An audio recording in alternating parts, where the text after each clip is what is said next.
আমি সুলতানা রহমান, সবাইকে স্বাগত জানাচ্ছি।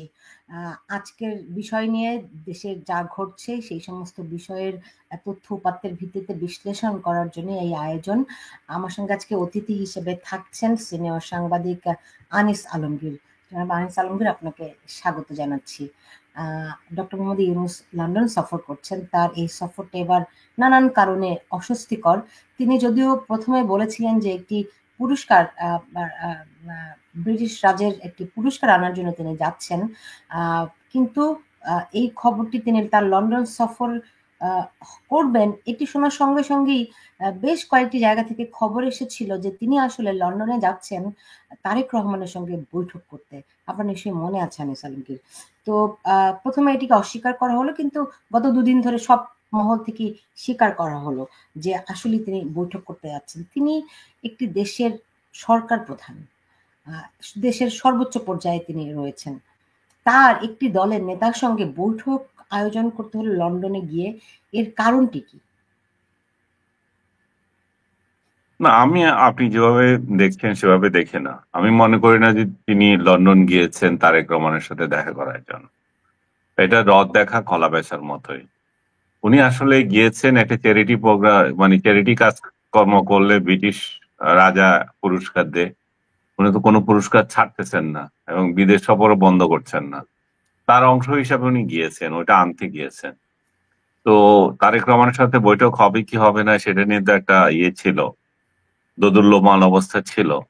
তো শেষ পর্যন্ত হয়েছে, বা দুই পক্ষ এখন কনফার্ম করেছেন যে ওনারা বৈঠক করছেন, এবং এটাকে আমাদের তো স্বাগত জানানো উচিত। কারণ তারেক রহমান এই মুহূর্তে আওয়ামী লীগের অনুপস্থিতিতে বাংলাদেশের সবচেয়ে বৃহত্তর রাজনৈতিক দলের প্রধান বলা যায়, ভারপ্রাপ্ত প্রধান।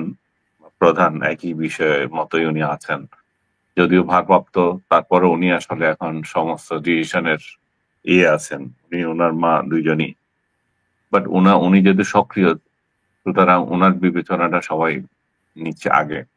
তো এই পরিস্থিতিতে ওনার সাথে বৈঠক হওয়া তো খুবই ফলপ্রসূ একটা বিষয় আমি মনে করি, এবং হওয়া দরকার ছিল। কারণ রাজনীতি আমাদের কোথায় যাচ্ছে, তারপরে ইলেকশন নিয়ে যে তারিখ নিয়ে যে গন্ডগোল শুরু হয়েছিল সেটা কোথায় যায়, সেই প্রেক্ষিতে এই বৈঠকটা খুবই জরুরি ছিল এবং হতে যাচ্ছে।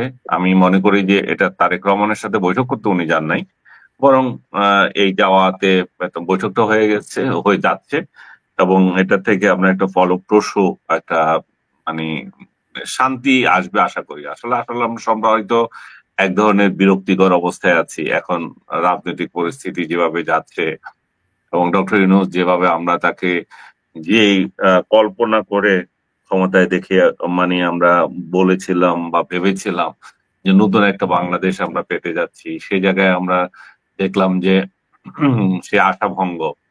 সেই জায়গায় দেখলাম টোকাইরা সব ক্ষমতায়। তারপরে যে যাকে পারছে মব লিঞ্চিং করছে, যে যাকে যেভাবে পাচ্ছে ট্যাগিং করছে। মানে এই এই যে একটা অরাজকতার রাজ্য শুরু হয়ে গেছে। আমরা একটা অস্বস্তিতে আছি এই জন্যই যে ক্ষমতায় যদি আওয়ামী লীগ থাকে, ক্ষমতায় যদি বিএনপি থাকে, জামাত থাকে, আমরা বুঝতে পারি যে আসলে এরা এবং তাদের অসহিষ্ণু যে লোকজন, তাদের যে চাঁদাবাজ, তাদের যে সন্ত্রাসী, এদের সম্পর্কে আমরা দলীয় নেতাদেরকে অবহিত করতে পারি। এখন ইউনূসের শাসনে সবাই রাজা, আমরা সবাই রাজা আমাদের ইউনূসের রাজত্বে। তো এই রাজত্বে সবাই যখন রাজা, তখন এই যে বিশৃঙ্খল পরিস্থিতি যে তৈরি হচ্ছে, এটা যে কোনো মানে ল এন্ড অর্ডার থেকে শুরু করে আপনার রাজনৈতিক শিষ্টাচার সবকিছু ধ্বংস হয়ে গেছে। এই সবকিছু আর কি। ধ্বংস হয়েছে, অথচ অথচ এই সরকার তো প্রতিষ্ঠিত হয়েছিল অনেক স্বপ্ন নিয়ে। আপনার মনে আছে ডক্টর ইউনূসের গাড়িবহর জ্যামের মধ্যে আটকে পড়েছিল, সেই ভিডিও ভাইরাল হয়েছিল। কারণ আমরা দেখেছি সবসময় প্রেসিডেন্ট প্রধানমন্ত্রী যখন যান চারদিকে সব গাড়ি বন্ধ করে, হ্যাঁ, তারা যেতে থাকেন, রাইট? এটা মানুষের কাছে একটা, অনেকের কাছে দৃষ্টিকটু। ডক্টর ইউনূসের গাড়ি আমরা দেখেছিলাম জ্যামের মধ্যে আটকা পড়ে আছে। আমরা দেখেছিলাম তিনি প্রথম যখন নিউ ইয়র্ক সফরে আসলেন, আহ, অল্প কয়েকজনকে সফর সঙ্গী অল্প কয়েকজন নিয়ে আসলেন, খুব আলোড়িত করেছিল মানুষকে। তিনি হুম, এরকম লাট বহর নিয়ে তিনি সফর করতে একটা চাননি। মিনিট। কিন্তু কিন্তু এইবার তার যে লন্ডন সফরে প্রেসেরই গিয়েছে 5 জন। আপনি বুঝতে পারছেন যে তিনি গত 10 মাসে 11টা সফর করেছেন। এখন নির্বাচন নিয়ে তিনি যে অস্বস্তিতে পড়েছেন, এই যে তাই এত স্বপ্ন যে মানুষটিকে নিয়ে আমাদের ছিল, সেটা কোথায় হারায় গেল? কেন এরকমটা হলো? এরকমটা হচ্ছে উনি আসলে উনি টার্গেট থেকে সরে গেছেন। উনার দায়িত্ব ছিল কি একটা রিফর্মস করা, ন্যূনতম একটা রিফর্মস করে দেওয়া, কিন্তু এই রিফর্মস দায়িত্ব নিয়েছেন তিনি অনন্তকালের জন্য। উনি আগাছা কতগুলোকে এখান থেকে সেখান থেকে আপনার দেশ থেকে অন্য দেশ থেকে ডেকে এনে এখানে ক্ষমতায় বসিয়েছেন এবং তারা গায়ে মানে না আপনি মোড়ল। তারপরে সবচেয়ে বিষয় হচ্ছে যে উনি একটা শান্তির দূত। আমরা চেয়েছিলাম যে একটা রিকনসিলিয়েশন থাকবে, মানুষ একটু শান্তিতে থাকবে, যারা অন্যায় করেছে আওয়ামী লীগ আমলে তাদেরকে ধরে সাজা দেবে, যে সমস্ত চোর বাটপাড়া টাকাগুলো নিয়ে গেছে সেই টাকাগুলো ফেরত আনবে। উনি দেখলাম যে কিছুই না। উনি কি করছেন, গড়ে সবাইকে জেলে দিচ্ছেন। আওয়ামী লীগ করাটা হচ্ছে উনার দৃষ্টিতে অপরাধ, বা উনার উনার শাসন আমলে এটা হচ্ছে অপরাধ। আওয়ামী লীগ করছে মানে ও অপরাধী। ও কি অপরাধ করছে সেটা একটা বিষয় দরকার না, ওরে যাও জেলে ঢুকিয়ে দাও। শেখ হাসিনার সাথে এই লোকের সম্পর্ক ছিল, ঢুকিয়ে দাও। এই লোকের সাথে সম্পর্ক থাকলে সেলফি তুলছে এই জন্য একটু ঢুকিয়ে দিই। ইউনুসের সঙ্গে যে এখন সম্পর্ক যাদের আছে তাদের কি পরিণতি হবে তাহলে? তো যে অপরাধী তাকে ধরবেন আপনি। একটা রাজনৈতিক দলকে সমর্থন করার জন্য তো সবাইকে ধরতে পারেন না। উনি সেই কাজটা করে প্রায় লক্ষাধিক লোককে যখন জেলে ঢুকিয়ে রাখছেন, তো এগুলোর তো একটা প্রতিক্রিয়া হবেই, তাই না? এর মধ্যে উনি একটা দলকে নিষিদ্ধ করেছেন, এবং আজকে বলছেন আবার নিষিদ্ধ না, সাময়িকভাবে কার্যক্রম নিষিদ্ধ। তারপরে এই এই দলটাকে বাংলাদেশের একটা জন আকাঙ্ক্ষা তো আছে। আপনি যতই বলেন যে 14 বছরে তারা অগণতান্ত্রিক কাজ করেছে, আমিও মনে করি এই এটার জন্য তো একটা দল দায়ী হতে পারে না, তাই না? এটার জন্য ব্যক্তিরা দায়ী। যে ব্যক্তিরা দায়ী তাদেরকে আপনি ইয়ে করেন। বাংলাদেশের স্বাধীনতা আন্দোলন যে দলটা করেছে সেই দলটাকে আপনি নিষিদ্ধ করবেন কেন? সেই দলটার কার্যক্রম আপনি বন্ধ করে রাখবেন কেন? এই দলের সঙ্গে তো অনেকের আবেগ আছে, আমাদের অনেক আত্মীয় স্বজন ঘরের বাইরে সব আছে এই দলের সঙ্গে। তাহলে আপনি যখন এটা করেন তার মানে হচ্ছে যে মানুষের আবেগ নিয়ে খেলছেন। তো সে আবেগ নিয়ে যখন উনি খেলতে যান তখন তো ওনার সঙ্গে সম্পর্ক নষ্ট হচ্ছে। উনি উনি যেটা বললাম যে ডিরেলড হয়ে গেছেন, উনি যেটা করতে চাচ্ছেন সেটা পারছেন না, কারণ আওয়ামী লীগকে হজম করা তো এত সহজ না ওনার। 111-এর সময় তো চেয়েছিল দুইটা বড় দলকে হজম করে ফেলতে, পারছে? পারে নাই। এখন একটা দলকে হজম করতে চাচ্ছেন, তো একটা দলকেও পারবেন না, কারণ এইটাও যারা খুব রাজনৈতিক পর্যবেক্ষক তারা খুব ভালো করে জানে 111-এর সময় বিএনপি কেও যখন হজম করতেছিল করে পার পাচ্ছিল, যখন আওয়ামী লীগকে হজম করতে গেছে তখনই অবস্থা টাইট হয়ে গেছে। তখনই ছেড়ে দেমা কেঁদে বাঁচি করে ওরা সমঝোতা করেছে। আজকেও এই পরিস্থিতি তৈরি হয়েছে, ডক্টর ইউনূস এখন সমঝোতায় যাবে। এই যে বৈঠকটার কথা আপনি বলছেন, সেই বৈঠকটা তো মূলত লেনদেন, যে তুমি আমাকে কি দেবে আমি তোমাকে কি দেব। সেই সেই সেটা এখন সামনে আসবে আর কি, বের হবে ওনাদের 1-to-1 বৈঠকে কে কাকে কি ছাড়ে। আমি ব্যক্তিগতভাবে আমার নিজের ভিডিওতেও আজকে বলেছি, আমি আমার ইউটিউব ভিডিওতে আমি বলেছি যে ডক্টর ইউনূসের সাথে তার আহ যেটা মূল বিষয় এখন সুর যেভাবে দেখা যাচ্ছে আর কি, বিএনপি তো ক্ষমতায় আসবে, যেহেতু আওয়ামী লীগ নাই কোনো, তো তখন তার সন্দেহ নাই যে তারাই ক্ষমতায় আসবে। তো এই অবস্থায় ক্ষমতায় যখন তারা আসতেছে, তাহলে তাদের থেকে সেফ এক্সিট কিভাবে পাওয়া যায়, নিরাপদে কিভাবে দেশ থেকে যেতে পারে বা দেশে থাকতে পারে, সেই সমস্ত বিষয়গুলো তাদের এই সরকারের যারা আছে তাদের মাথায় এখন ঘুরপাক খাচ্ছে।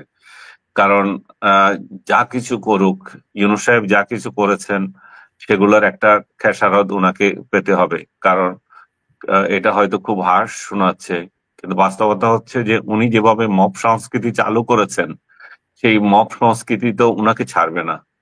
উনার প্রতিষ্ঠানের উপর তো আক্রমণ আসবে, উনার উপর আক্রমণ আসবে। উনি উনি উনি যে যে কাজগুলো করেছেন সেগুলো আদালতে চ্যালেঞ্জের মুখে পড়বে। তো উনি একটা ইনডেমনিটি চান নিজের জন্য।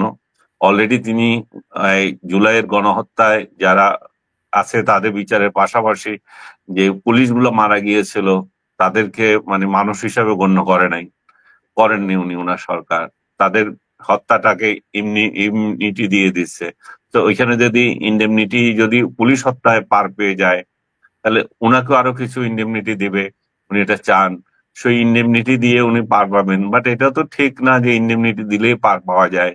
অতীতেও তো বঙ্গবন্ধু হত্যাকারীদেরকে ইন্ডেমনিটি দেওয়া হয়েছিল, সেই ইন্ডেমনিটি কোথায় চলে গেছে? আসলে রাজনৈতিক পট পরিবর্তনে কে কোথায় যায়, আজকে যারা বড় বড় কথা বলছে তারা কোথায় যাবে, আর যারা জেলে আছে তারা কোথায় যাবে, এটার কোনো হিসাব আছে? আমরা তো দেখলাম শেখ হাসিনা যাদেরকে জেলে দিল, তারা সব ক্ষমতা বদলের পরপর সব বড় বড় মামলার আসামিরা, ইনক্লুডিং তারেক রহমান, সব বেরিয়ে আসলো না?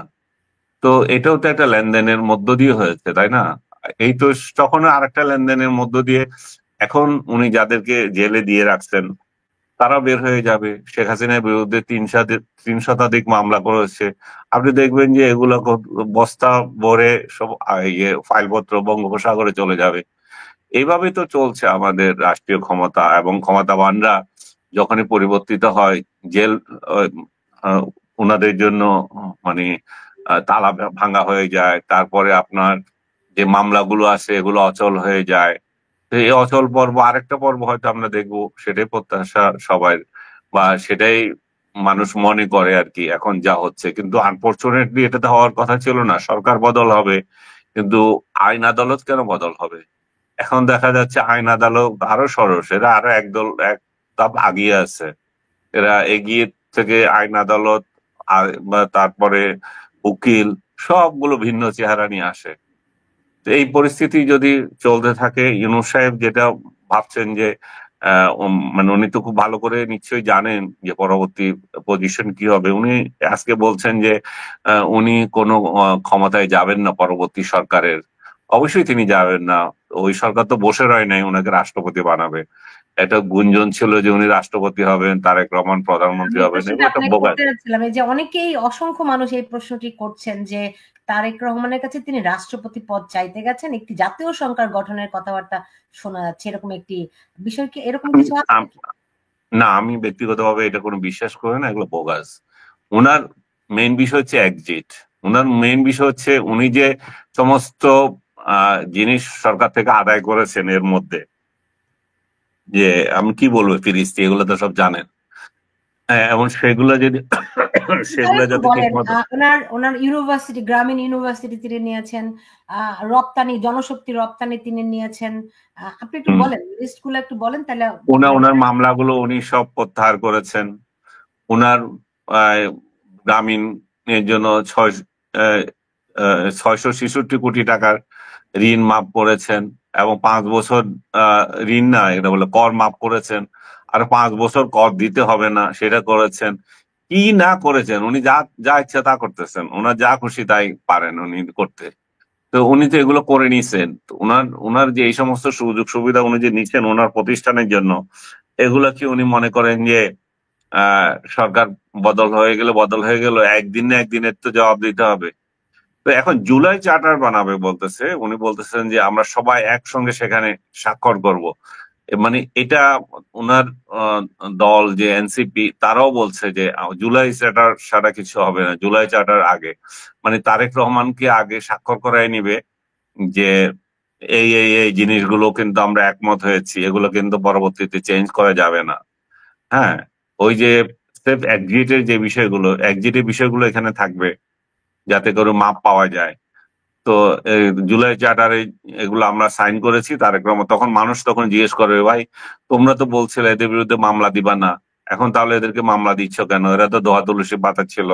তো এই সমস্ত বিষয়ের জন্য আর কি জুলাই চার্টারটা তৈরি করা, এবং ইন্ডেমনিটি, সব ধরনের ইন্ডেমনিটি পাওয়া। আজকে জুলাই বিপ্লবের এই যে বঙ্গুরা কি করতেছে দেখছেন না আপনি? একটা জলখালি করছে। একটা হাসপাতাল দখল করে ফেলতেছে, এবং আমি ওইখানে খোঁজ নিলাম এগুলা যে ডাক্তারদেরকে চাপ দিয়ে দিয়ে মানে বড় ধরনের পঙ্গু এগুলা মানে সার্টিফিকেট নিচ্ছে। এই সমস্ত সার্টিফিকেট ওরা এই জন্য নিচ্ছে যাতে করে অধিক টাকা পাওয়া যায়। সরকার তো এখন মানে ভান্ডার খুলে দিয়েছে ওদের জন্য, তো ওরা তাই নিচ্ছে। এদেশে মুক্তিযোদ্ধারাই মনে হচ্ছে অপরাধ করেছিল, আর এই জুলাই মাসে বিপ্লব করে যারা করেছিল তারা জাতিকে উদ্ধার করে দিয়েছিল, নতুন স্বাধীনতা এনেছে।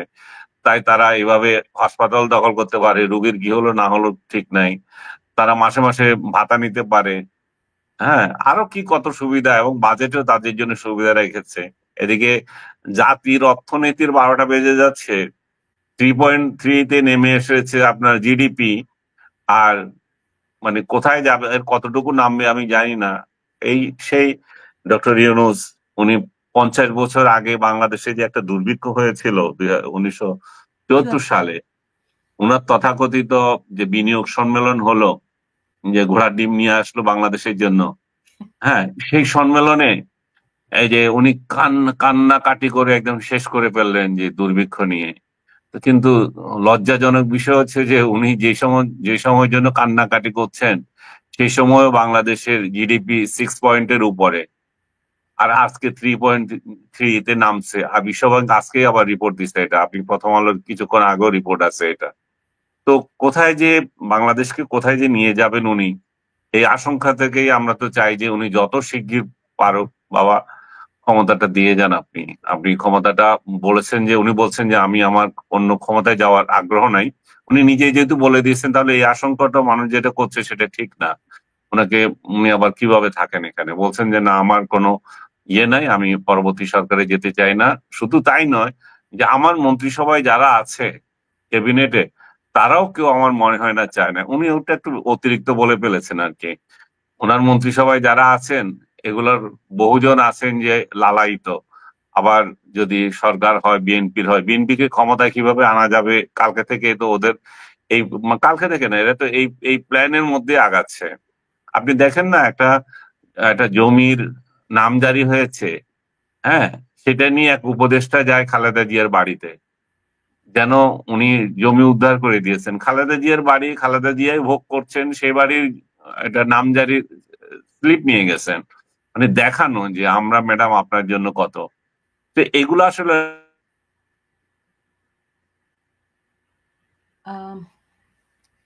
আনিস আলমগীর, আপনার সম্ভবত ইন্টারনেটে কোনো সমস্যা হয়েছে। আহ, আমি তাকে স্টিল দেখতে পাচ্ছি, নিশ্চয়ই সংযোগটি আবারও পুনঃস্থাপিত হবে। এটি ঠিক যে ডক্টর মোহাম্মদ ইউনূস, আমিও বিভিন্ন জায়গা থেকে বিভিন্ন মাধ্যম থেকে খবর পেয়েছি তিনি একটি সেফ এক্সিট খুঁজছেন। তিনি একা নন, তার তার যারা উপদেষ্টা পরিষদে রয়েছেন, তার সঙ্গে যারা রয়েছে সঙ্গী সাথী, এমনকি সরি। এনসিপি। জি, জি। আনিস ভাই, আমি বলছিলাম যে আমিও বিভিন্ন জায়গা থেকে আসলে এরকম একটি খবর পেয়েছি যে তারা আসলে এখন এই মুহূর্তে একটা সেফ এক্সিট খুঁজছে। এইটাই তাদের এখন সবচেয়ে বড় দরকারি জিনিস আর কি, যাতে করে তারাও আবার মবের রাজত্বে না পড়ে, কিংবা তারা তাদের, আপনি যেটা বলছিলেন লেনদেনের ব্যাপার, তো বিএনপি কি তাদেরকে এককভাবে সেই সেফ এক্সিট দিতে পারবে বলে আপনার মনে হয়? ক্ষমতা এনে দেবে, সেটাতে কিছু লেনদেন তো হয়। এত শান্তিপূর্ণ একটা ক্ষমতা এনে দেবে, প্রতিদ্বন্দ্বী নাই, না। জামায়াত আর এনসিপি এরা তো প্রতিদ্বন্দ্বীর পর্যায়ে পড়ে না। যতই খারাপ হোক, তাদের প্রতিদ্বন্দ্বিতা আওয়ামী লীগে, তারা নিজেরাও সেটা জানে। তো আওয়ামী লীগের ছাড়া নিজের ইচ্ছা অনুযায়ী ক্ষমতা আসতে পারবে, সেই সুযোগটা আহ সরকার করে দেবে। তো এই লেনদেন তো এই এই কিছুটা দিতেই পারে। এবং একটা প্রশ্ন আসতেছে যে উনার এনসিপির জন্য উনি কিছু সিট হয়তো বিএনপি থেকে নিয়ে আসতে পারেন এই বৈঠকে। মানে যে বিএনপি যারা আছে, তাদের যে কয়জন এনসিপির বড় নেতা আছে, তারা যাতে আসলে সিট পায়। তারা যদি সিট পায়, সরকারে থাকে, তাহলে ওনারও একটা কণ্ঠ থাকলো সেখানে, কারণ তারা তো তাদের নিয়োগকর্তা। তো নিয়োগকর্তারা যখন ক্ষমতায় থাকবে, তখন তো ওনার দিকে একটু দৃষ্টি রাখবে।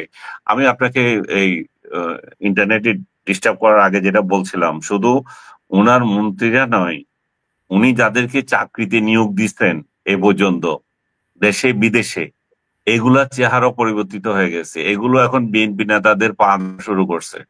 আমি মানে বলা, লাইন দেওয়া শুরু করছে, যাতে করে এতে চাকরি থাকে। কারণ কদিন পরে তো আবার চাকরি হয়তো চলেও যেতে পারে, তাই না? চাকরি তো আর বড় টাইম না, এগুলো যাতে এক্সটেন্ড করে এই চাকরিগুলো।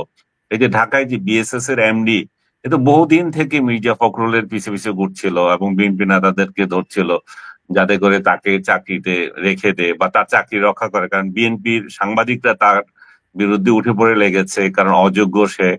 তার মানে এই এই ধরনের কোনো অভিজ্ঞতাই ছিল না, জাস্ট একটা পোস্ট থেকে ইউনূসের আশীর্বাদ নিয়ে এখানে এমডি হয়ে গেছে। তো এই আশীর্বাদ নিয়ে যখন এমডি হয়েছে তখন তো আহ, তার অযোগ্যতার জন্য, এবং ওখানে অনেক ফাইজলামি করছে সাংবাদিকদের সাথে, সে এরে এখানে বদলি করে, ওরও এখানে বদলি করে। মানে মানে ক্ষমতা পাইলে যা হয় আর কি, মানে বলে না, ফকিন্নি যখন রাজা হয়ে যায় তখন যে পরিস্থিতি তৈরি হয়, তো সেরকম পরিস্থিতি তৈরি হয়ে মানে ক্ষমতার দম্ভে টিকতেছিল না, তখন সাংবাদিকদের অত্যাচার করছে। বিএসএস সাংবাদিকরা সব ইয়ে হয়ে বা সাংবাদিক ইউনিয়ন এক হয়ে তার বিরুদ্ধে দীর্ঘদিন আন্দোলন করছে, কিন্তু ইউনূসের যেহেতু আশীর্বাদ আছে ফেলানো যাচ্ছে না। কিন্তু এরপরে কি হবে, বিএনপি যদি আবার এর মধ্যে নাক গলায়, তাকে কিন্তু 2-4 দিনের মধ্যেই লাথি মেরে ওখান থেকে বের করে দিতে হবে, বের করবে সাংবাদিকরা। তো এই পরিস্থিতিতে আমি জানি যে সে এই যে লাইন ধরছে, বিএনপি নেতাদের দাঁড়ে দাঁড়িয়ে ঘুরতেছে। এরকম আরো যারা চাকরি পেয়েছে দেশে বিদেশে, এরাও একই কায়দায় সুর বদল করে এখন খালেদা জিয়া জিন্দাবাদ এবং তারেক রহমান জিন্দাবাদ বলতেছে আর কি। এবং কিছু লোক তো আবার দেখবেন এই যে তারেক জিয়ার সাথে কত সম্পর্ক আছে এটা প্রদর্শন শুরু করে দিয়েছে ইউনূসের লোকজন। তারেক জিয়ার সাথে সেলফি তুলছে, সেলফি দেখায়। এই চলবে আর কি বাংলাদেশে, জানেন তো ক্ষমতা পর্ব যেভাবে চলে। আমার জি। কোনোদিন জিন্দিগিতে সৌভাগ্য হলো না খালেদা জিয়ার সাথেও সেলফি তোলার, তারেক জিয়ার সাথে সেলফি তোলার, হাসিনার সঙ্গে সেলফি তোলার। ইউনূসের তো কাছাকাছিও যেতে পারলাম না, আমরা দাওয়াত চায়ের দাওয়াতই পেলাম না। আমার অবশ্য এই এই ইয়াগুলো সুযোগগুলো হয়েছিল। আমার আবার আপনি যাদের নাম বলেছেন সবার সঙ্গেই ছবি আছে। কিন্তু আপনি হ্যাঁ, যেগুলো আপনি তো স্বৈরাচারের দোসর, তাহলে সর্বদলীয় স্বৈরাচারের দোসর। দোসর, ইউনূসের দোসর, বিএনপির দোসর, খালেদা জিয়ার দোসর, বুঝছেন? আমি কারো জামাতের আপন দোসর। হতে পারলাম না। হ্যাঁ, আপনি আপনি তো আপনি তো ওই যে বিপ্লবীদের সঙ্গে ছিলেন, হ্যাঁ? তো এখন যেই কথাগুলো বলছেন, এটা তো এখন আর ডক্টর ইউনূসের লোকজনের ভালো লাগছে না। তারা তো আপনাকে নিশ্চয়ই ফ্যাসিস্টের দোসর বলছে, রাইট? না, ডক্টর ইউনূসের লোকজন আমাকে আহ, ব্যক্তিগতভাবে অনেকে পছন্দ করেন, সবাই তো না। আসলে কিছু টোকাই তো আছে সব সময়। আওয়ামী লীগ আমলে তো এরকম কিছু টোকাই ছিল, হুমকি দিত। তো এই আমলেও কিছু টোকাই আছে, এগুলো হুমকি দিচ্ছে আর কি। বাট সেন্সিবল লোক যারা আছে তারা তো বুঝে কে কি করছে, তারা তো হিসাব রাখে যে আমরা যে 2 পয়সার কোনো সরকার থেকে খাই নাই, বা 2 পয়সার গণি নাই, যে কে ক্ষমতায় আছে সেটা দেখি নাই, সেগুলো জানে, হিসাব রাখে। কিন্তু এখন ব্যক্তিগত আক্রোশে কে কি করে সেটা তো অন্য বিষয়। সেই জন্য তো ডক্টর ইউনূসকে আপনি দায়ী করতে পারেন না। ইউনূস আজকেও বলেছেন, আমার আমলে তো সাংবাদিকরা স্বাধীনতার সর্বোচ্চ পর্যায়ে ভোগ করতেছে, এবং আমি তো কাউকে কথা বলার জন্য ইয়ে করিনি। আজকেও লন্ডনে বলেছেন সেটা, এটা সত্য। ওনার আমলে তো কথা বলা যাচ্ছে, এটা ঠিক না? এটা তো ঠিক যে আমরা কথা বলছি এবং ওনার সমালোচনা কোথায় করছি, কথা আজকেও বলতে পারছে? সমালোচনা করছি। হ্যাঁ, কোথায় কথা বলতে পারছে? কেন আমি আপনার সাথে তো ওনার সমালোচনা না, করলাম এতক্ষণ। সেরকম সেরকম কথা বলা তো আপনি শেখ হাসিনার আমলেও কয়েকজন কথা বলেছেন। না, যাদের শেখ কোনো হাসিনার আমি আমলেও একটা কথা কথা বলি, বলেছি। আমি না, একটা কথা বলি। বলেছি। আপনার যদি কোনো শুনেন শুনেন, দেনা শেখ পাওনার হাসিনার ব্যাপার আমলেও থাকতো, বলেছি। হ্যাঁ, শেখ হাসিনার আমলে কি আপনি বলতে পারেননি? আমি বলেছি, পার্সোনালি বলেছি, কিন্তু তার খেসারতও দিতে হয়েছে।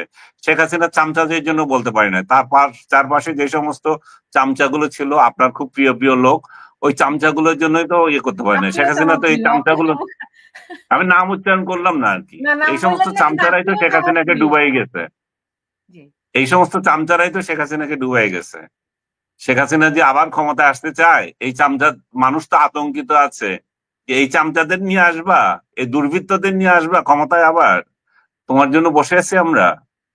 এটাই, শেখ হাসিনা যদি আসলে ক্ষমতা আসতে চায়, শেখ হাসিনা নয়, বাংলাদেশ আওয়ামী লীগ যদি ক্ষমতা আসতে চায়, এই দুর্বৃত্তদেরকে ফেলে আসতে হবে। আওয়ামী লীগ বাংলাদেশের এমন একটা রাজনৈতিক দল, সেটা আছে এবং থাকবে, এবং সেটা থাকার প্রয়োজনও আছে। এটা সব সময়, ইভেন এখন বিএনপিও ফিল করছে যে আওয়ামী লীগের মতো একটা রাজনৈতিক দল তাদের দরকার ছিল, আবার আছে।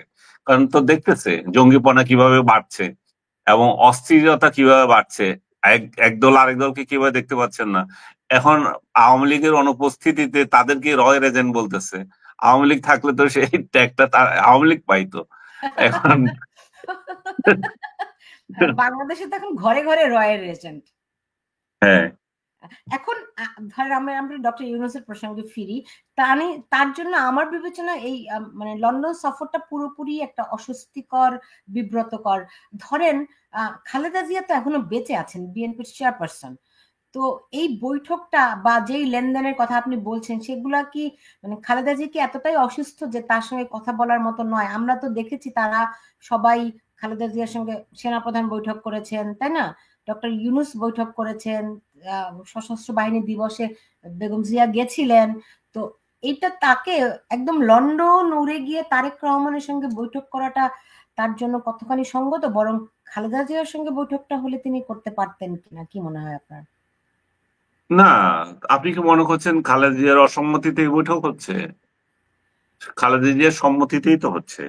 এই যে মনে করেন, আপনি খেয়াল করে দেখেন নাই মনে হয়, ডক্টর ইউনূস যেদিন বক্তৃতা দিল, সেই রাতেই, ঈদের রাতে, তারেক জিয়ারা গভীর রাত পর্যন্ত মিটিং করেছেন, মিটিং করে বিবৃতি দিয়েছেন, এবং এটা এই এই ডক্টর ইউনূসের ভাষার কড়া সমালোচনা করেছেন, এবং এই তারিখ তারা রিজেক্ট করেছেন। সবকিছু আছে, কিন্তু ঈদের পরে এসে ফখরুল সাহেবের বক্তৃতা কি কমপ্লিটলি চেঞ্জ। ফখরুল সাহেব যে বক্তৃতা দিচ্ছেন, এখন আমাদের দেশ জাতির এই ক্লান্তির লগ্নে আমাদের এগিয়ে যেতে হবে, ঐক্যবদ্ধভাবে কাজ করতে হবে, সরকার অনেক ভালো কাজ করছেন, তাদের অভিজ্ঞতা একটু কম আছে, রাজনৈতিক প্রজ্ঞা একটু কম আছে, এই সমস্ত কথা বলছেন। এগুলো মানে কি? এগুলো হচ্ছে ঈদের আগে ওনারা বেগম জিয়ার সঙ্গে দেখা করেছেন, খালেদা জিয়া তাদেরকে ব্রিফ করেছেন যে এগুলো করে না, ইউনূসের কোন রকম যাইতে দাও। হ্যাঁ, তার প্রেক্ষিতে এই বৈঠক হচ্ছে, এবং খালেদা জিয়ার সঙ্গে বৈঠকের থেকে ডক্টর ইউনূস যে তার জিয়ার সঙ্গে বৈঠক হচ্ছে, সেটা তো মানে সেন্সিবল। কারণ খালেদা জিয়া তো ফিজিক্যালি অনেক চ্যালেঞ্জের মধ্যে আছে, ওনার পক্ষে কি সম্ভব এত কিছু মাথায় নিয়ে ফাইট করা? উনি এক ধরনের মুরব্বীর মতো এখন আচরণ করছেন দলের মধ্যে। ওনার পক্ষে তো সম্ভব না ডে টু ডে ইভেন্ট নিয়ে মাথা ঘামানো। তো সেই ক্ষেত্রে ডক্টর ইউনূস আহ তারেক জিয়ার সঙ্গে বৈঠক করছেন, এই বৈঠকে হয়তো দুই পক্ষ ছাড় দেবে, ইলেকশনটা হয়তো ফেব্রুয়ারিতে নিয়ে আসবে, এবং গিভ এন্ড টেক একটা এগ্রিমেন্ট হয়ে যাবে, জুলাই এগ্রিমেন্ট হয়ে যাবে। এই ইলেকশনটা হয়ে গেলে যে যার মতো করে বিদায় নেবে, এই আর কি। আওয়ামী লীগ এই মানে এই এই এখানে কিছু পাচ্ছে না, তারা দূরে থাকতে হবে, এই সত্ত্বে সবকিছু কমপ্লিট হয়ে যাবে।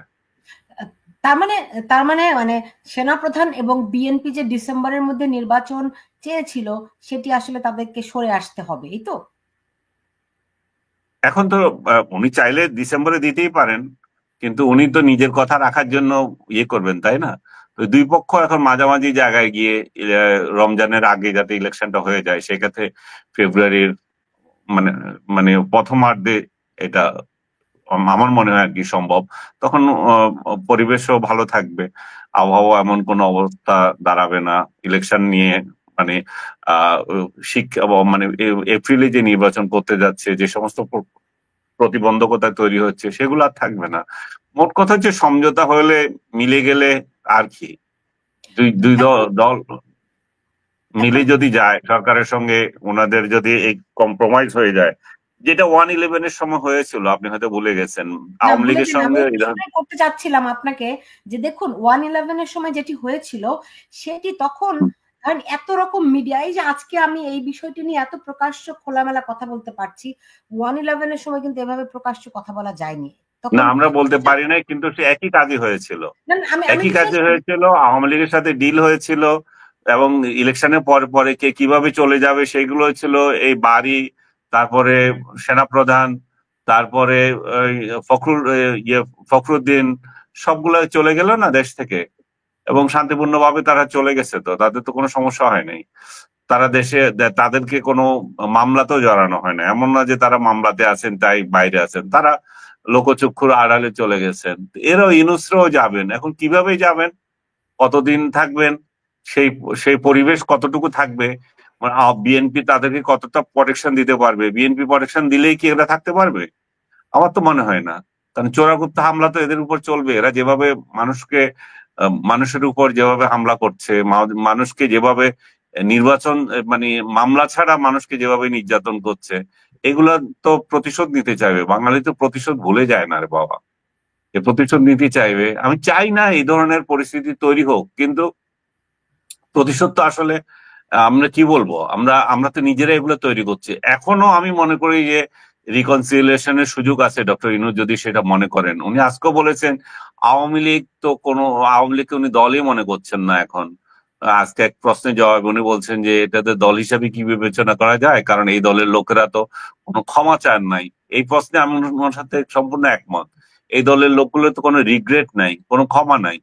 কিন্তু উনি আবার এর প্রেক্ষিতে যেটা করছেন সেটাতে আমি একমত না আর কি। ওদের যে রিগ্রেট নাই, জনগণ এদেরকে প্রত্যাখ্যান করবে। আপনি কেন নিষেধ করবেন, আপনি কেন নিশ্চিত করে দেবেন? রাইট। সেক্ষেত্রে আপনার ধরেন 111 এর সঙ্গে এখন ডক্টর ইউনূসের তো একটা বিরাট বড় পার্থক্য আছে। ধরেন বাংলাদেশের অন্যতম সেরা নির্বাচন বলা হয় 2008 সালের নির্বাচনকে, তাই না? হুম। না, আমার মনে হয় না 2000 সেরা। আমি পার্সোনালি দেখেছি সেটা সেরা নির্বাচন ছিল না। আচ্ছা। বাংলাদেশের সেরা নির্বাচন যদি আপনি মনে করেন শাহাবুদ্দিন আমলে যেটা হয়েছিল, সেটাকেও আপনি বলতে পারেন।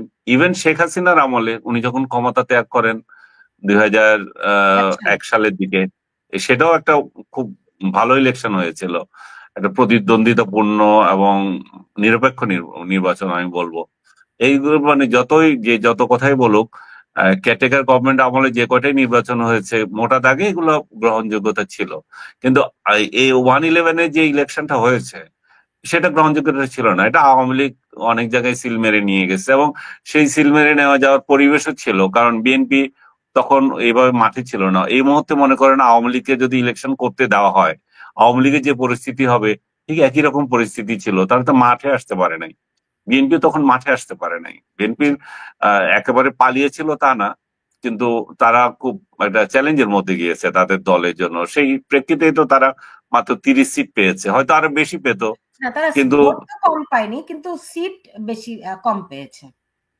হ্যাঁ, ভোট ভোট তো তারা কম অনেক কম পায়নি। পায়নি, মানে আসন কম হ্যাঁ। পেয়েছে, কিন্তু ভোট নর্মালি যেরকম পায় সেরকমটিই পেয়েছে। সেজন্য আমি বলছিলাম যে একটা প্রতিদ্বন্দ্বিতাপূর্ণ নির্বাচন কিন্তু 2008 ছিল। হয়তো আওয়ামী লীগ 2/3 ভোট মানে আসন পেয়েছে, কিন্তু ভোটের হিসেবে আওয়ামী লীগ বিএনপির যেই রেশিওতে সাধারণত ভোট পায় সেটাই কিন্তু ছিল। তো এইবার হুম। যদি আওয়ামী লীগকে নির্বাচন করতে না দেয়, সেই গ্রহণযোগ্যতাটুকু কি থাকবে? না না, এটা আরেকটা আপনার 2024, 18 এবং 14 এর মতোই আরেকটা ইলেকশন হবে। এবং আমি তো আশঙ্কা করেছি 14তে যখন একদলীয় নির্বাচন হলো, মানে বিএনপি কে বাদ দিয়ে জামাতকে বাদ দিয়ে যে সহিংসতা হয়েছে, এবং বিএনপি যেভাবে প্রতিরোধ করতে গিয়েছিল, প্রায় ভোটের দিনে 18টা লোক মারা গিয়েছিল, একজন প্রিজাইডিং অফিসারকে হত্যা করেছিল, ভোটের আগে লাগাতার আন্দোলনে কয়েকশো মানুষ মারা গিয়েছিল। তো এমন একটা এবং প্রায় 500-র মতো আপনার শিক্ষা প্রতিষ্ঠান পুড়িয়ে দেওয়া হয়েছিল, যেগুলো ভোট কেন্দ্র করা হয়েছিল। এই ডক্টর ইউনূস আজকে বলেছেন যে 17 বছরে এমন কোন নির্বাচন নাই উনি যেটা উপহার দেবেন। এটা যে কত রকমের ইলেকশন হবে আল্লাহ জানে, এটা কি ধরনের ইলেকশন হবে। উনি তো ভীষণ আশাবাদী যে বিরাট এক ইলেকশন বাংলাদেশকে উপহার দেবেন। সেই উপহার যে কতজনের প্রাণ যাবে সে আশঙ্কা করছে আর কি, যদি আওয়ামী লীগ সেটা প্রতিরোধ করতে চায়। আর প্রতিরোধ না করতে গেলে এটা আবার সেই 2024-এর মতোই একটা ইলেকশন হবে। মানে নিজেরা নিজেরা কোনো ইয়ে নাই, উত্তেজনা নাই। মানে 24 বলবো না, 18টা বলবো। 18 সালে যেটা হয়েছিল, কোনো উত্তেজনা নাই, যার যার ভোট দিয়ে গেছে, 100% ভোট পেয়ে আওয়ামী লীগ নির্বাচিত। রাইট। এখন মানে সেরকম যদি একটা নির্বাচনের দিকে আগায় তাহলে তো দেশে শান্তি আসবে না আসলে। দেখা যাক সেটা। সুলতানা রহমান, আপনার সঙ্গে আমার কথা অনুযায়ী আমি এখন বিদায় নেব। হ্যাঁ, হ্যাঁ, হ্যাঁ, হ্যাঁ। বিদায় নিতে নেই আনিস ভাই। তারপর আমি শেষ হ্যাঁ। করছি। আমার দুই একটা প্রশ্ন মন্তব্য না বললে নয়। আজকে জি, আপনার আপনার দর্শকদের কোনো মন্তব্য থাকলে দেন। হ্যাঁ, আমি দর্শকদের মন্তব্যগুলোই দেখছি আর দিচ্ছি আপনাকে। সেটা হচ্ছে গিয়ে এই যে ডক্টর ইউনূসের সঙ্গে লন্ডনে তিনি প্রতিরোধের মুখে পড়েছেন। তাকে নানানভাবে হেয় করা হয়েছে। এই বিষয়গুলো নিয়ে আপনারা একটু যদি বলতেন, মানে মন্তব্য জানাতেন যে যেইভাবে আওয়ামী লীগ সমর্থকরা প্রতিবাদ তাকে জানিয়েছে। আমি এই কালচারে বিশ্বাসী না। আওয়ামী লীগ ওভাবে তাকে প্রতিরোধ করবে কেন, যেটা আমি দেখতে পাচ্ছি যে জাতিসংঘ তো করে। কিন্তু আবার বাংলাদেশে যে আমাদের যে চরিত্র, আমরাও তো বিরোধী দল কি বলতে চায় সেটা শুনতে আগ্রহী না। ডক্টর ইউনূস কি সেখানে কোনো বলছে যে আমার বিরোধী যারা আছে তাদের প্রতিনিধি একদল আমার কাছে আসো কথা বলো? উনিও তো সেটা রাখেন নাই। তো উনি যখন রাখেন নাই, এই সংস্কৃতি উনিও তো লালন করছেন। ওনার মধ্যেও তো কোনো ব্যতিক্রম কিছু দেখি নাই। উনি টিউলিপের সঙ্গে মিটিং এর কথা বলেছিল, সেটাও প্রত্যাখ্যান করেছেন। কেন বাবা? টিউলিপ তো একজন ব্রিটিশ মন্ত্রী। আপনার আপনার এখানে যে সে আসামি, সেজন্য আপনি দেখা করবেন না? আপনার চামচা, আপনার অনেক লোক তো আছে ওইখানে, তাদের সাথে বৈঠক করান। টিউলিপ কি বলতে চায় শুনেন, তার বক্তব্যটা আমাদেরকে বলেন যে টিউলিপ দেখো এই এই চুরি করেছিল, এই এই দুর্নীতি করেছিল, আর আমাদের কাছে এই এই গল্প বলে যাচ্ছে। আমরাও শুনতাম, টিউলিপের জনগণ যারা আছে, তার ভোটার যারা আছে, তারা শুনতো। আপনি সেখানে প্রতিবন্ধকতা তৈরি করেন কেন? আপনি কি আশা করেন টিউলিপকে বাংলাদেশের আদালতে নিয়ে আসবেন, মমতাজকে যেভাবে ডিম মারছিল আপনার লোকেরা সেরকম ডিম মারবে, এবং আপনার এই খায়েশ পূরণ হবে, টিউলিপ বাংলাদেশে জেল খাটবে, আর টিউলিপকে এখানে মৃত্যুদণ্ড দেবেন বা কারাদণ্ড দেবেন? এগুলো তো বোগাস না, এটা তো চিন্তার চিন্তার বাইরে। এগুলো তো সুখ, মানে মানে কি বলবো, আগে দিবা স্বপ্ন দেখেন। তো এই সমস্ত দিবা স্বপ্ন না দেখে আলোচনা করেন। টিউলিপের দুর্নীতি যে করে নাই, উনি তো মানে সহি লোক না, উনি ওখানে বললে তো হবে না। ওনার মায়ের দুর্নীতি তো সবাই জানে। ওনার মা তো দুর্নীতি শিরোমণি, বাংলাদেশের সবচেয়ে বলে। শেখ হাসিনাকে দায়ী করে না, ওনার মাকে দায়ী করে। তো জি। টিউলিপের দুর্নীতি নাই তা তো নয়। তো এই সমস্ত দুর্নীতি টিউলিপ কি বলেন তাহলে শুনুক মানুষ। কিন্তু ডক্টর ইউনূস যখন এই এই তার কাছে তথ্য আছে বলে, তখন দেখাতে পারে না, তার মানে এই সরকারের দুর্বলতা আছে। সরকার তাদেরকে আন্ডার, মানে টিউলিপের মতো তার রাজনৈতিক ক্যারিয়ারকে ধ্বংস করতে চায়, তাহলে সেটাও উনি যদি ব্রিটিশ লোকদেরকে বলে, তাহলে সেখানে তো এটাই প্রতিষ্ঠিত হয়, তাই না? জি। তো আমি মনে করি যে আমাদের কথা বলার সংস্কৃতিটা চলে গেছে। ডক্টর ইউনূস নিজে সেটা বন্ধ করছেন। ওনার কাছে তো ব্যতিক্রম কিছু দেখি নাই আমরা এখনো। উনি একটা সামান্য উপহার নেওয়ার জন্য 4 দিনের ছুটিতে দেশের বাইরে চলে গেছেন। আপনি শুরুতে বলছিলেন যে 10 মাসে 11 বার দেশের বাইরে যায়, লর্ড বহর নিয়ে যায়। কি প্রশংসা প্রথমে, যে উনি যে নিউ ইয়র্কে যাচ্ছেন 2 জনকে না 3 জনকে নিয়ে যাচ্ছেন, পরে দেখা গেল এটা 50 জনের উপরে। হ্যাঁ, এভাবে উনার সফর চলতেছে। একটা মাত্র দ্বিপাক্ষিক সফর করেছেন, কিন্তু লর্ড বহর নিয়ে সবসময় যাইতেছেন। আপনি শুধু বলতেছেন প্রেস ডিপার্টমেন্টের কথা, 5 জন গেছেন না কয়জন গেছে? প্রেস কেন? প্রেসের বাইরে ওনার কত অকর্মা লোক ওনার সাথে যায়। প্রেস তো ওনার প্রপাগান্ডা টিম, এটা তো প্রপাগান্ডার জন্য উনি নিয়েই যাবেন। কিন্তু বাকি যাদেরকে নিয়ে যান, এগুলো কি কারণে নিয়ে যান? এগুলোর কাজ কি? উনি পুরস্কার নিতে যাবেন, বাকিগুলো কি কাজে যায়? এটা সব জায়গায় হইতেছে। জি। একজন একজন মন্তব্য করেছেন যে আওয়ামী লীগকে ছাড়া যদি নির্বাচন হয়, মানে আপনি এটা ধরেই নিয়েছেন যে আওয়ামী লীগকে ছাড়া নির্বাচন হবে? হম, আওয়ামী লীগের সাথে নির্বাচন হবে। এখনো পর্যন্ত যা ইয়ে, যা তাদের ডিল হচ্ছে যেভাবে, তাতে তো আওয়ামী লীগকে ছাড়াই নির্বাচন হবে। এবং তাহলে কি নিশ্চয়ই বিএনপি জামাত বলবে না যে না না তোমরা আওয়ামী লীগকে আনো, আমরা তাদেরকে চাই। এটা তো বলবে না ডক্টর ইউনূসকে কেউ। বিএনপি এবং জামাত কেউ তো বলবে না, এনসিপি, যে আওয়ামী লীগ আসুক নির্বাচনে। তারা তো কেউই চায় না। তো তারা কেউ চায় না, ইউনূস সাহেব নিজেই চান না। তো আওয়ামী লীগ কিভাবে ইলেকশনে থাকবে? তাহলে আওয়ামী লীগ সেই হয় প্রতিরোধে যাবে, নয় এটা হজম করে অপেক্ষা করবে, দুইটার একটা। জি। আপনার কি মনে হয় তাহলে ধরেন বিএনপি যদি ক্ষমতায় আসেও, সেক্ষেত্রে তারা কি স্বস্তিতে সরকার চালাতে পারবে? তাদের পূর্ণ মেয়াদ শেষ করতে পারবে?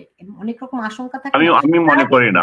তারা কি আওয়ামী লীগের আন্দোলন জঙ্গিপনা অনেক বেশি। এরা এরা যে হারে আন্দোলনের নামে, ধ্বংসাত্মক আন্দোলনের নামে, সেটা বিএনপি এটা ট্যাকেল করা খুব কঠিন। এবং সেটা তো বিএনপি আমি জানি না সেই রিস্ক তখন। কি বিএনপি নিবে? সেই রিস্ক কি বিএনপি নিবে? সেই রিস্ক বিএনপি নেবে না কেন? পরিস্থিতি যদি এমন হয়, আওয়ামী লীগও সেটা উপলব্ধি করতে হবে। তোমাদেরকে আমরা কিভাবে নেব বলো? ইউনূস সাহেব নিজেই চান না। আমরা তোমাদেরকে চাইতে গেছিলাম শুরুতে, তখন আমাদেরকে বলে আওয়ামী লীগ বিএনপির দালাল, দালাল, রয়ের দালাল। আমরা হয়ে গেছি। বিএনপির তো সমস্যা আছে, বিএনপিটাও তো দেখতে হবে। আমি মনে করি যে আওয়ামী লীগ এখন চুপচাপ থাকা উচিত বাবা। ইউনূসকে যেতে দাও। একটা গণতান্ত্রিক সরকার আসুক। গণতান্ত্রিক সরকার থাকলে সেখানে গণতান্ত্রিক দাবিও রাখা যায়। এখন তো গণতান্ত্রিক সরকার নাই, গণতান্ত্রিক দাবিও করা যাচ্ছে না, তাই না? জি, আরেকটি বিষয় যে নজরুল ইসলাম মন্তব্য করেছেন যে জুলাই ঘোষণাপত্র হচ্ছে কি তাদের ছাত্র, আমাদের কলিজার টুকরা ছাত্রদের ভবিষ্যৎ নিরাপত্তা নিহিত। আমি অবশ্যই এদেরকে ছাত্র মনে করি না, আপনারা এখন তাদেরকে এনসিপি বলতে পারেন। এটি ঘোষণা না করে নির্বাচনে গেলে এই ছাত্ররা জীবন দিয়ে তা আটকাবে আর বুদ্ধিজীবীদের প্রতিহত করবে। তিনি এখানে একজন যে নাম নিয়েছেন, ব্যাপারটা কি মানে আমরা জানি যে এনসিপি নাহিদ ইসলামরা তারা বারবার করে বলছে যে জুলাই ঘোষণাপত্র দিতেই হবে। এদিকে জুলাই ঘোষণাপত্র দেয়া হলে বাংলাদেশের যে সাংবিধানিক ভিত্তি সেগুলো বাতিল হয়ে যাবে। এ কারণে অনেকে আবার অভিযোগ করছেন, এমন আশঙ্কাও করছেন যে ডক্টর ইউনূস আসলে একটা সময় ক্ষেপণ করছেন। না না, জুলাই ঘোষণাপত্র তো হবেই, এটা জুলাইতেই হবে। এবং সেটা শেখ হাসিনার সরকারের পতনের 1 বছর আগেই হবে। এবং সেই পতন উৎসবে তারেক জিয়া আসবেন, এই উৎসব সব দল মিলে করবে। এগুলা সব পাতানো একসাথে হয়ে যাবে সিদ্ধান্ত। তো জুলাই ঘোষণা যে হচ্ছে না তা তো নয়, জুলাই ঘোষণা তো হবে, এবং হওয়ার জুলাই, জন্যই তো ডিল হচ্ছে। রাইট, কিন্তু জুলাই ঘোষণার জন্য বলা হচ্ছে জুলাই ঘোষণা মানে একটা, ধরেন একটা রাষ্ট্র মানে নতুন বাংলাদেশের নতুন নামকরণ হবে, হ্যাঁ, তারপরে এই সংবিধান থাকবে না, না, এগুলো এরকম। ভুল ধারণা, এগুলো ভুল ধারণা। জুলাই ঘোষণা মূলত থাকবে ইনডেমনিটি, আর কিছুই না। ওকে, কিন্তু এগুলো হচ্ছে সেটা তো ইনডেমনিটি। পাবলিকের কাছে দিচ্ছে না, ঘোষণাপত্রে কি আছে ওটা তো এখন উন্মুক্ত করা হয়নি। উন্মুক্ত অবশ্যই করতে হবে, তারা সব দল যখন একমত হবে কোনো কোনো ডিসিশনে। ইনু সাহেব আজকে যেভাবে বললেন, সবাই ওখানে সাইন করবে on behalf of his party or her party. তো এইভাবে যদি সবাই সাইন করে, তো এগুলো জনগণকে জানাবে না? জনগণকে না জানিয়ে তারা কি ইচ্ছে সাইন করবে? হ্যাঁ, এই জুলাই ঘোষণাপত্রে আমার ধারণা যে সংস্কারগুলো এখানে থাকবে, যে সংস্কারগুলো তো ভোটে যাচ্ছে না। কারণ ভোটে কি হবে, ভোটে তো এগুলার কোনো মানুষ এভাবে বুঝিও না এটা কোন সংস্কার কি কাজে আসবে। তো বিএনপি যদি বলে যে আমরা সংস্কার চাই না, না ভোট দাও, সবাই না ভোট দেবে। হ্যাঁ, এবং আওয়ামী লীগ তো আরো আগে দেবে। তো তাতে করে কি হবে? এই গণভোট যদি দেয় এখন জিরো পাবে। তো তার থেকে বিএনপি কে আদায় করে নিতে পারলে ভালো না? আমার একটা জিনিস খুব ঘুরছে, যেদিন থেকে ডক্টর ইউনূস এপ্রিলের নির্বাচনের কথা বলেছেন সেদিন থেকে আমি প্রশ্নটা অনেকেরই করেছি। সেটি হচ্ছে উনি এপ্রিলের নির্বাচনটি কেন চাচ্ছেন, মানে 3 মাসে উনি কি এমন করতে পারবেন? এখন আপনি বলছেন দেন দরবার করে হয়তো এটা ফেব্রুয়ারিতে আসতে পারে, ধরেন এই 2 মাস বাড়িয়েই বা কি অ্যাচিভ করবেন? 2 মাস বাড়িয়ে অ্যাচিভ করবেন? ওনার ওনার যে লোকজন আছে তারা তো ক্ষমতা এনজয় করছে, উনি নিজেও তো এনজয় করছেন, তাই না? দেখেন না, 10 মাসে 11 বার বাইরে যায়, মজা পাচ্ছে। তো মজা থাকলো অসুবিধা কি? মানে শুধু কি এটা নাকি এর পেছনে অন্য কোনো কারণ? আমার কাছে মনে হয় না যে শুধুমাত্র এই জন্যই অন্য অন্য প্ল্যান, অন্য প্ল্যান আছে। সেটা যদি জুন পর্যন্ত, এপ্রিল পর্যন্ত যেতে পারে, নির্বাচন যদি আবার আবহাওয়ার কারণে হয়ে যায়, তাহলে জুনও হবে না ইলেকশন, আবার সে শুকনো মৌসুমের জন্য ওয়েট করবে। তো এর মধ্যে তো মজা হবেই, তাই না? আর যে করিডোর বা আদার্স এই সমস্ত ইস্যুগুলা, এগুলো তো এগুলো তো ওনার যে আমেরিকান এজেন্ডা, এন্ড বিএনপি যদি এই এজেন্ডা গুলো হজম করে, অসুবিধা কি? তাহলে বিএনপি কে আসতে দিতে তো আওয়ামী লীগের আমেরিকার অভাব, অসুবিধা নাই। বিএনপি তো, আপনাকে আজকে এগুলো বলা ঠিক হবে কিনা, বিএনপিও এগুলা হজম করবে, এইসব করিডোর অমুক তমুক। কথা হচ্ছে যে আমরা ক্ষমতায় আসি, আমরা দেব, তুমি ইউনুস কেন সব দিয়ে দিচ্ছ? তোমার দেওয়া দরকার কি? তো বিএনপি ক্ষমতায় আসবে, বিএনপি ক্ষমতায় আসে বিএনপি অনেক কিছু দেবে। এখন কতটুকু দিবে বিএনপি? বিএনপি তো আর ইউনুসের মতো আহ মানে ইয়েতে নাই। তাদের তো একটা কমিটমেন্ট থাকবে জনগণের প্রতি। ইউনুসের তো জনগণের প্রতি কোনো কমিটমেন্ট নাই। তো সেই বিবেচনা করে তারা দেবে। তারা, বিএনপি তো যদি ক্ষমতা আসতে চায়, আমেরিকার সাথে তো তাদেরও সম্পর্ক থাকতে হবে, এবং তারাও আমেরিকার স্বার্থ দেখবে। তো স্বার্থ কতটুকু দেখবে সেটা জনরোষ বিবেচনা করে করবে। এটা ইউনুস তো করছেন না, সেটা ইউনুস তো কারো তোয়াক্কা করছেন না সমুদ্র বন্দর দিতে, কারো তোয়াক্কা করছেন না করিডোর নিয়ে কথা বলতে। ওনার তো এগুলার কোনো প্রয়োজন মনে করেন না উনি। রাইট। শেষ প্রশ্ন আপনাকে করছি, সেটা হচ্ছে যে যদি বিএনপি এই শর্তগুলি দিতে রাজি হয়, যেমনটি আমার মানে আমি এটা নিয়ে শো করেছিলাম যে শেখ হাসিনা বলছিলেন যে তার কাছে তিনি যদি এই বন্দর, করিডোর, এইসব সেন্ট মার্টিন দিয়ে দেন তাহলে তিনি আজীবন ক্ষমতায় থাকতে পারেন। এখন মানে কি বিষয়টি কি এরকম দাঁড়াচ্ছে যেই নির্বাচনের মধ্য দিয়ে ক্ষমতায় আসবে তাকে এগুলো মেনে নিয়েই আসতে হবে, এরকম কি? আমি জানি না, এটা আসলে এই এই মুহূর্তে বলা কঠিন, কিন্তু আপনাকে তো তার আগেই আমি জবাব দিয়েছি। সমঝোতা না হলে বিএনপি তো ক্ষমতা আসতে পারছে না। সেই সমঝোতা ডক্টর ইউনূসের সাথে, সেই সমঝোতা আমেরিকার সাথে আছে। আমেরিকা তো এখানে ভেরি মাছ ওদের স্বার্থ আছে। তারা তো এখানে একটা রাষ্ট্র চায়, তারা এখানে নতুন একটা রাষ্ট্র চায় যেটা দিয়ে চায়নার সাথে গুতাগুতি করতে পারবে। তো সেই স্বার্থে কয়দিনে উদ্ধার হবে সেটা আমি জানি না। বাট এখন স্বার্থ উদ্ধার করার জন্য ডক্টর ইউনূসের পক্ষে তো সম্ভব না। কারণ তাদের তো ইন্টেলিজেন্স আছে, তারা তো খুব ভালো করে জানে ডক্টর ইউনূসের জনপ্রিয়তা এখন ভারত কোথায়। এবং এই সমস্ত প্রপাগান্ডা, সোশ্যাল মিডিয়া, এগুলা দিয়ে তো আর ইয়ে হয় না। মানে আপনার জনপ্রিয়তা যাচাই হয় না। জনপ্রিয়তা যাচাই হয় মানুষের কাছে। মানুষের কাছে খোঁজ নিলে তো দেখা যাবে যে ডক্টর ইউনূস এখন কত জনপ্রিয়। মানুষ কেন চায় ডক্টর ইউনূস চলে যাক? কারণ মানুষের পেটে ভাত নাই, মানুষের কর্মসংস্থান নাই, কোনো একটা মানে নতুন ইন্ডাস্ট্রি হচ্ছে না। তো এই অবস্থায় উনার বাজারে সবজির দাম কম দিয়ে তো চলবে না। সবজির দাম কম, সেটা এখন সবজি বেড়ে যাচ্ছে। তো সব কিছু বিবেচনা করে উনার যে জনপ্রিয়তার পারদ নেমে যাচ্ছে সেটা আমেরিকা উপলব্ধি করতে পারছে, এবং আগামী 10 মাস উনি যদি আরো থাকতে চান, 10 মাস বা 8 মাস, তখন যে পরিস্থিতি কি হবে আল্লাহ জানে। বুঝতে পেরেছি, বুঝতে পেরেছি। জনাব আনিস আলমগীর, আপনাকে অনেক ধন্যবাদ আমার সঙ্গে আজকে যুক্ত হওয়ার জন্য। আপনি ভালো থাকুন।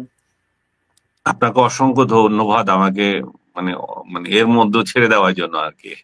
ভালো থাকবেন আপনিও, আশা করছি আরেকদিন কথা বলবো। হ্যাঁ, নিশ্চয়ই। আপনাকে তো পাই না। আপনি খুব ব্যস্ত। নিশ্চয়ই আপনাকে আবার না না, আরেকদিন পাবো আগামী সপ্তাহে। সেই প্রত্যাশা রাখছি। হবে। আপনি অনেক ভালো থাকুন। জি। খোদা হাফেজ। দর্শক, এই ছিল আমার এখনকার আয়োজনে। আপনারা যে যেখানে থাকুন, ভালো থাকুন সেই প্রত্যাশা রেখে বিদায় নিচ্ছি।